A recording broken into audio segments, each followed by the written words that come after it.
So we actually have a little bit of a problem regarding Social Security. I want to address what's going on and how this one problem is actually creating additional chaos for Social Security and the potential of an increase or some type of lifeline for the Social Security Administration. Now, here's what we know. We know lawmakers have been pushing and fighting and trying to negotiate or start the negotiation process for Social Security. Try to increase benefits, ensure that Social Security doesn't become insolvent. There's a chance that we could see taxes increase in order to help fund Social Security and also Medicare. There's a chance we could see cuts or an increase in the full retirement age. Again, there's a lot of discussions here. But all these discussions that we had in the past, well, the problem with these is they were all dependent on the U.S. economy somewhat turning around, somewhat shifting. Here's the problem now. The problem is we have more issues, even more issues than before.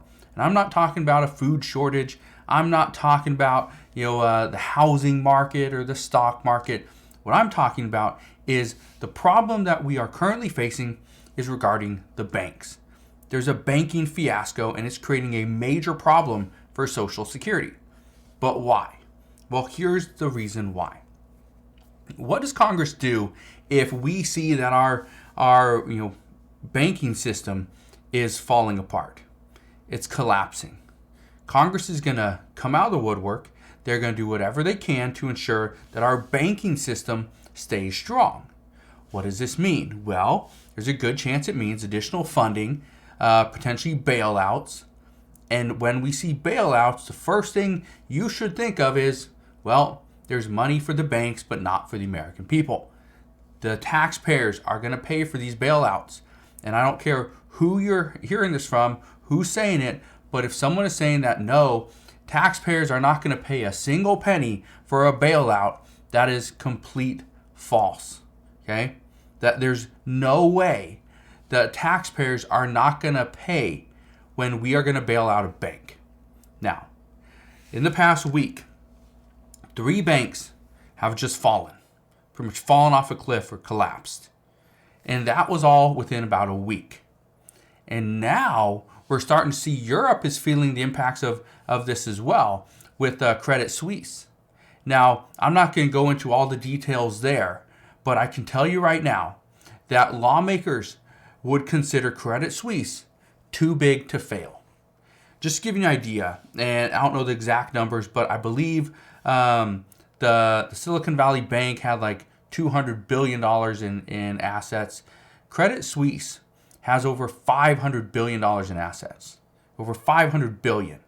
Okay, so they're more than double the size of the Silicon Valley Bank. And you saw what the Silicon Valley Bank did to the stock market, did to real estate. Okay, there was a lot of question marks. Congress didn't do anything, but President Biden comes out and says, you know what, we need to stop this. And so the Fed was going to backstop the bank. That is going to be a problem if we see this happen with Credit Suisse. Now, there is something called too big to fail. Credit Suisse would fall within that category. Okay? Now, I'm not saying there's other big banks that are there yet, but some are considered very risky. And right now, all bank stocks are considered very risky. Here's the problem.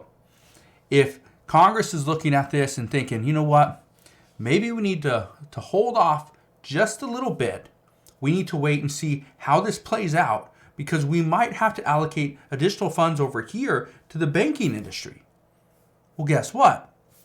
If we allocate more money to the banking industry, we're already at our 31 point some trillion dollars in debt, right? We're pretty much right there at the debt ceiling.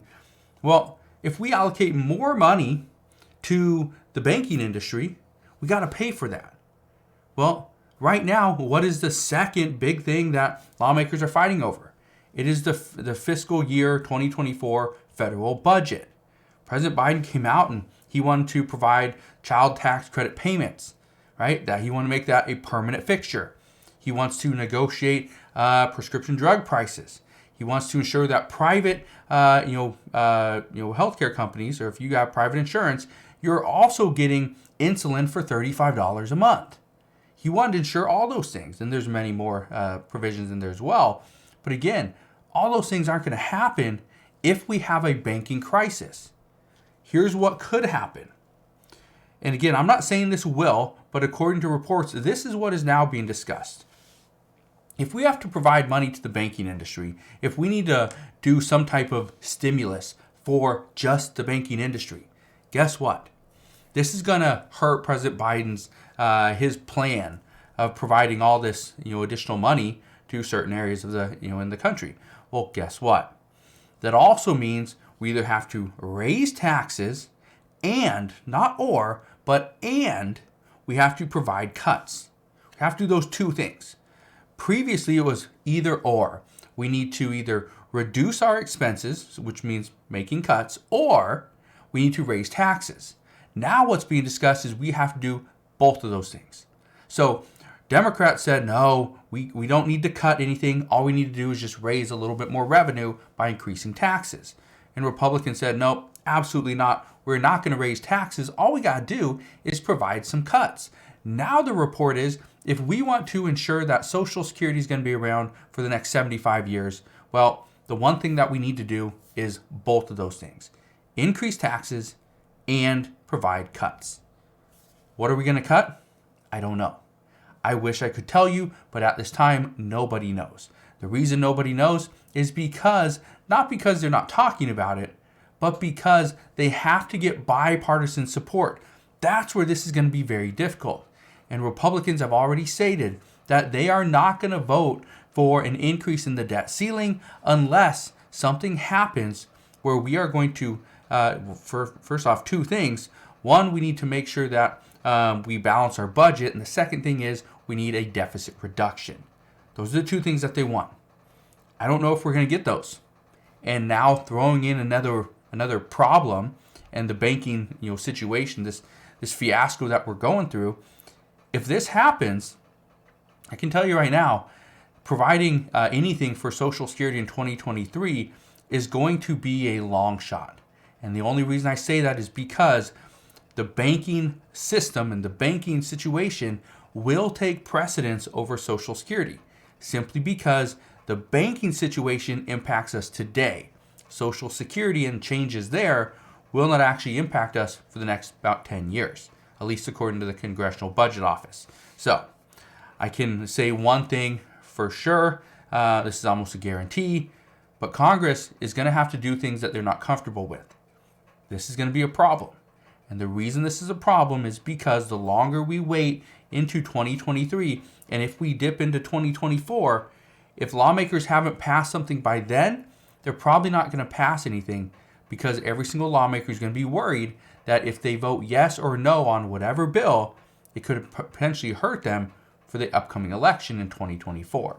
So that's what we know at this time. As always, as I know more, I promise I'll come back on and share all the latest news and updates. Again, thank you guys for watching. Have a wonderful rest of your day. Consider subscribing, and I'll see you guys on the next one.